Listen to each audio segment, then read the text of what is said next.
over 2,000 teens begin abusing prescription drugs each and every day. Overdoses are on the rise, but a small kit can help save lives. With us now, Julie Brenner. She's the president of the Alliance of Coalitions for Healthy Communities. Great to have you with us again, Julie. How are you doing? Thank you. I'm doing well. How are you? And I appreciate the opportunity again. Oh, sure. And happy 2021. I'm sure that many of you that are hoping that this year things start to slow down a bit. But do you think that's going to happen? I don't think so. I think we are, this is our new normal for a while. And I don't know when the end is, but we're here to help in any way we can. Gosh, that has to be such a sad thought to think how many people are dying during this time because of the pandemic. But also, I mean, this was an issue before the pandemic when we were talking a lot about the overdose crisis, and then it seemed to take a back seat rather to some of the issues going on. But do you think now we're starting to get the focus back on this problem here in our communities? I don't know if we're getting the focus back on it. Obviously, with vaccinations going out for COVID, that is definitely a priority. With what we do, our focus is always on trying to reverse overdose death rates and increasing prevention efforts. So we're here doing it no matter what, with or without COVID. And we have found now that because of social distancing, that the need to be able to administer it, to provide the training has switched for us. So drive-up trainings is what we're doing now to get to the people that we serve. Wow. Hey, before we jump into that conversation, give us a little bit of background on the Alliance of Coalitions and your mission and the work that you are doing. Sure. So the Alliance of Coalitions for Healthy Communities is an Oakland County-based organization since 2003. Our main focus for many years was providing a strong collaboration and prevention dollars for what is now 21 prevention coalitions that, again, blanket Oakland County with strong prevention interventions.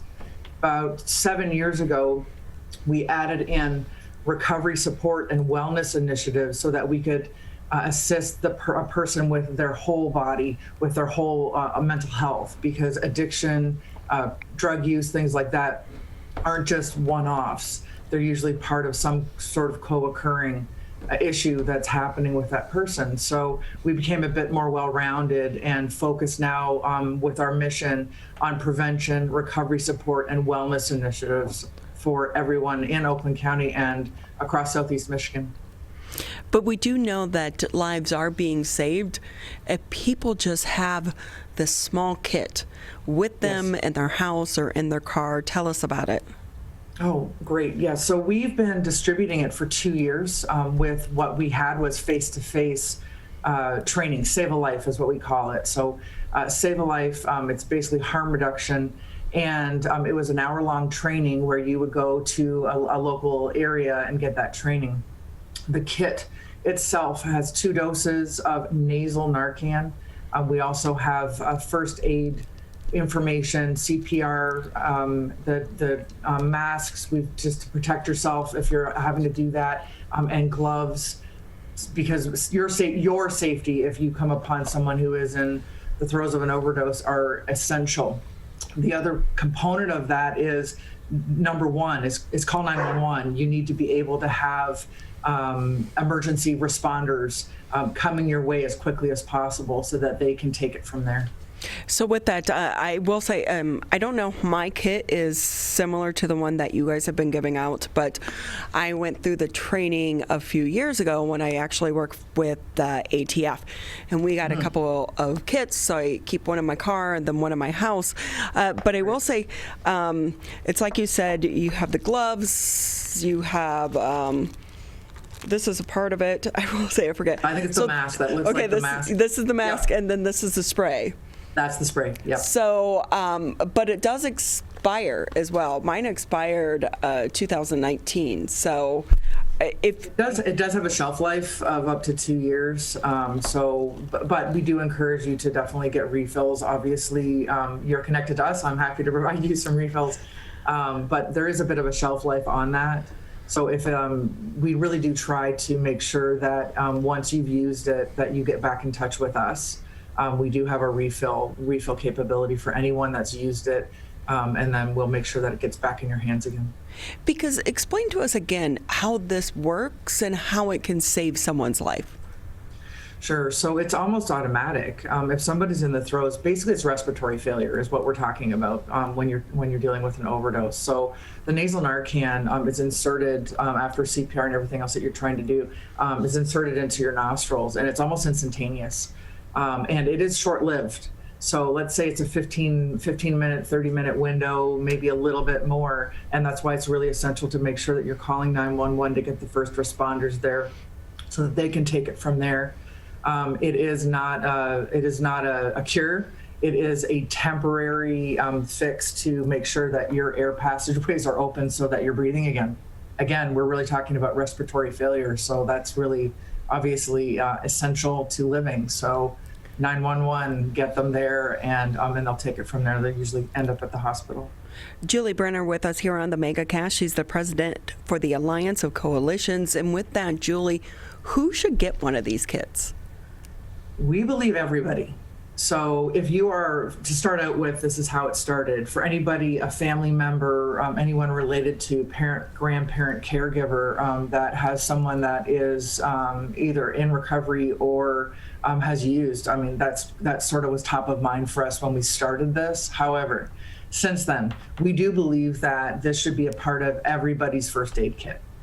Like you, I have the same thing. One in my home, one in my car. You do not know when it could happen, and it can happen anywhere to anyone.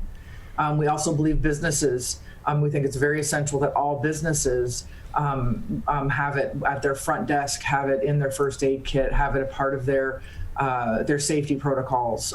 It is that important. So one of the reasons I keep mine in my car was also for the fact that I volunteer on the streets of Detroit with the homeless. But if you come across people, how do you know when it's time to use this and when it's not? Because it's different if it's a family member and you know their history versus coming across maybe a stranger. So you're looking for some of the things, obviously erratic behavior. You might walk into let's say you're at a restaurant or something, you walk into the bathroom and someone has passed out on the floor. You know, you're looking for their pupils to be dilated, that their breathing is labored, things like that. I have an example, real life example. This actually happened to me coming out of going out for lunch with a colleague, and this truck was driving erratically on quite a busy road. And what ended up happening is he just happened to pull in, thank God, pulled in, and upon approach, 911 on the phone, following protocols, remembering, trying to do everything that you can. And he did end up having, was in the throes of an overdose as a result of heroin. And 911 was called out, and they guided me through it. But in that moment, and that was 3 or 4 years ago, I did not have Narcan on me. And oh my gosh, had I had it. But that's exactly what they did. They you just used an injectable Narcan, and he came out of it right away, and off he went to the hospital. So it could happen anywhere, anytime. And so I think it's really important to recognize if there's paraphernalia around, not to touch anything. First aid, CPR, if you know it, those are really the things that we're teaching you, keeping them on their left side, making sure that their airways are clear.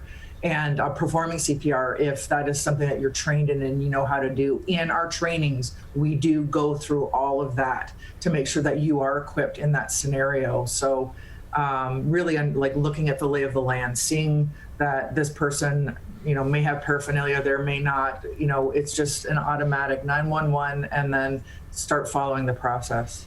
Yeah, I think about this, and a lot of fast food restaurants are experiencing this where people are going in and using their bathrooms. Yes. And so it really should be something, like you said, that's part of every business and every person's first aid kit. But how often should you get the training? We're suggesting once a year. especially with Narcan being having an expiration date once a year. And if you're not comfortable and you want to do it more often, for obvious reasons, we will do it as many times until you feel comfortable. To be honest, I don't think anybody's very comfortable with having to do something like that. It's a high pressure, high tense situation. It's an emergency. So we recommend once a year. And if you're working within a business and there's a high turnover rate with your staff, obviously multiple times a year to make sure that everybody is up to speed on those things. We do provide information, more information on our website. When we do get your information, when you do complete a training, we do push out any extra information if there's anything new, if there's anything regarding the actual medication and refills and things like that. So we do keep track of that to make sure that we're giving our people the best and most recent dosage and information. Julie Brenner with us here on the MegaCast. She's with the Alliance of Coalitions. Julie, what if I'm out though and I have a kit? I notice my kit maybe is expired because we don't think about this if we don't really use it, or if we don't have a loved one that could be at risk. But let's say you go through the training, you keep one in your car. Are there any liability issues that an individual could come into from attempting to help someone? No, everyone's covered by the Good Samaritan law. And so, no, you're not. You would have no liability at all. The reality is, and it's the name of our program, Save a Life. That's what it's for. That's why it's super important to call 911. We do have scenarios where there's overdose deaths or potential overdoses within homes and things like that. And we're not always called for refills or anything like that. But 911 sometimes isn't called. And I need it to be really clear. This is a short-term solution. 911 needs to be called. 15 minutes, maybe 40 minutes. And it depends on the human and how they metabolize it. It is not a forever fix. It's a quick fix to get you out of respiratory failure and get you into the hands of medical people. So, if you're giving multiple doses to somebody and you're not calling 911, that can be fatal. Very dangerous. Because how does it actually work? What's it doing to the body to make it work? So it's reversing the attack of the opioid. It's literally shutting it off in your system, which sometimes is not well received by the person who was indulging in that substance, unfortunately. So with that, it attacks the antagonist and it opens up the airways again so that you can breathe and get oxygen, which again is an essential piece of a human. Well, and we know people who are drowning oftentimes will fight back too from the person that's trying to save them. So kind of the same type of response, right? They're coming back and they're fighting back, but you need to work through it to help them survive the incident. Absolutely. And again, I cannot emphasize this enough. You need to call your first responders. 911 is the first thing you do as fast as you can, or somebody in the room that's there with you. It's really important to get them there so that they can get you to the best care. So you're doing the drive-through service now. Are you also doing any type of virtual training for people? I love that you asked that. So when the epidemic hit or the pandemic hit, we quickly switched our face-to-face trainings to online. So we have probably 2 to 4 a week right now online, and you can get that off of our website. I think it's really important to note that with that extension and ability to access this training online, we've reached far greater than Michigan. So there's a lot of individuals out there that are looking for this kind of help. And with that being said as well, the drive-through, especially now with COVID testing and things like that, it is, again, meeting people where they're at, making sure that they get the information that they need. But I will say that being able to do it virtually has really opened up our ability to reach more people by far. And from that standpoint, too, that would probably be a pretty good refresher course for people such as myself that have been through it. 100%. It's free. It's 100% free. So get online, and if you need to refresh your course, go back online. You fill out some information and do a survey, and then within days you will receive receive a package from us with your dose, with your Save a Life package, including all the things we talked about earlier, and your Narcan.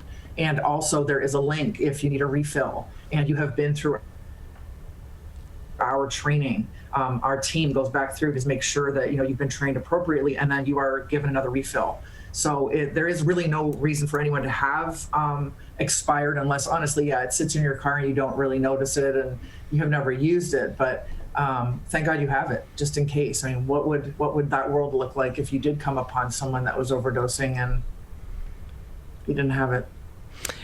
So with that, how can people find out more about some of these events going on, the drive-through, the drive-up services, so Sure. they can try to take part in it if they need to?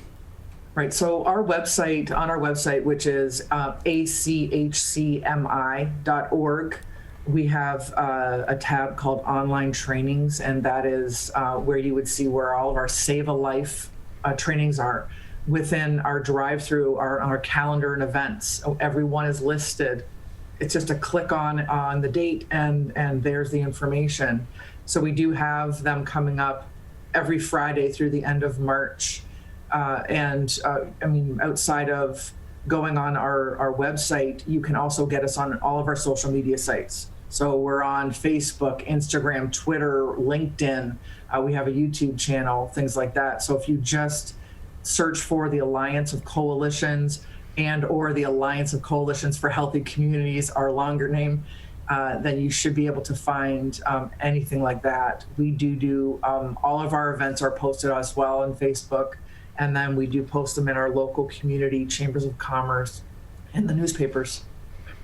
Well, we know that you do so many other great things as well. And Julie, I know the numbers are still being compiled regarding Yes. the impact of COVID-19 in the world that you are working in right now. But while we don't have any official numbers, and we probably won't for quite some time, what are you seeing on the front lines? On the front lines, we're seeing an uptick in substance misuse, and much of it has to do with anxiety and isolation. COVID has created a different type of world for us that I think has really increased mental health issues, and sometimes that turns into substance misuse. So we are seeing an uptick, and I know nationally there's a 81,000 drug overdose deaths occurred in the 12 months ending May 2020. So the first little blip of not a blip of COVID. I'm not being disrespectful. COVID is here. It is not a blip, but that's the highest number of overdose deaths that were ever recorded in a 12-month period. That's alarming. And that's just that portion, that first quarter of COVID. So now we're into, and I hope to be back someday soon when I've got more up-to-date dates on what's actually happening here in Oakland County.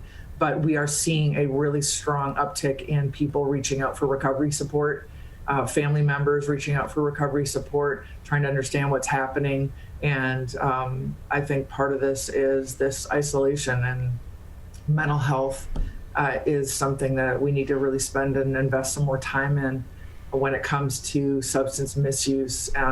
People reaching out for treatment, people reaching out, period, for connection is really important. Yeah, but the great thing is it's sad that you are seeing an increase. However, it is a good thing as well, because that means more people are saying that they are having issues and they are seeking help, which is Absolutely. why you are there in your team as well. So again, great work that you guys are doing, and we appreciate everything you're doing for our community as well. Thank you very much. I appreciate the opportunity.